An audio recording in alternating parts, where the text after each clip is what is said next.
Hi అందరికీ, నేను మీ వాసవి. మీరు ఎలా ఉన్నారు? నేనైతే చాలా బాగున్నాను. ఈరోజైతే ఒక మంచి రెసిపీతో వచ్చాను. మేబీ అందరికీ తెలుసు, బట్ ఎక్కువగా యూస్ చెయ్యరు అనుకుంటున్నాను. నేనైతే మా సైడ్ అయితే తక్కువే అనమాట ఇది యూస్ చేయడం. ఈ మధ్యన ఎక్కువగా యూట్యూబ్లో, ఇన్స్టాగ్రామ్లో చూస్తున్నాను. ఎందుకో నాకు ఇదే కంటిన్యూస్లీ వస్తుంది. సో నాకు కూడా గుర్తొచ్చి ఇంకా ట్రై చేయడం ఏం కాదు, చేస్తూ ఉన్నాం. బట్ ఈ మధ్యనలో తగ్గిపోయిందనమాట. ఈ మధ్యన ఇడ్లీలు దోశలు ఎక్కువైపోయి ఇది అలా మర్చిపోతున్నాం. ఇదైతే రాగి దోశ అండి. ఇదే మనం ఎప్పుడు రాగి జావ చేసుకోవడమే కానీ రాగి దోశ ఎప్పుడు చేసుకోవడం తెలీదా?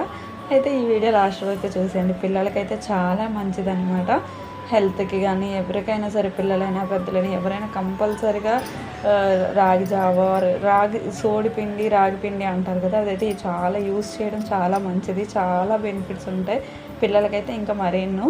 సో దాన్ని రొటీన్గా రాగి జావ అంటే మనకి బోర్ కొడుతుంది కదా, అప్పుడప్పుడు ఇలా ట్రై చేస్తే టేస్టీగా ఉంటుంది. చూసారు కదా, రాగి దోశ విత్ పల్లి చట్నీ అయితే బెస్ట్ కాంబినేషన్. బట్ ఏంటంటే ఈ దోశకి కంపల్సరీగా మూత పెట్టుకుంటేనే బాగుంటుంది, లేదంటే దోశ మొత్తం మనకి వైట్గా అనిపిస్తుంది. సో తినడానికి కొంచెం అన్కంఫర్ట్గా ఉంటుంది. సో మూత పెట్టడం మర్చిపోవద్దు. Bye bye, keep support me and subscribe అవ్వచ్చు.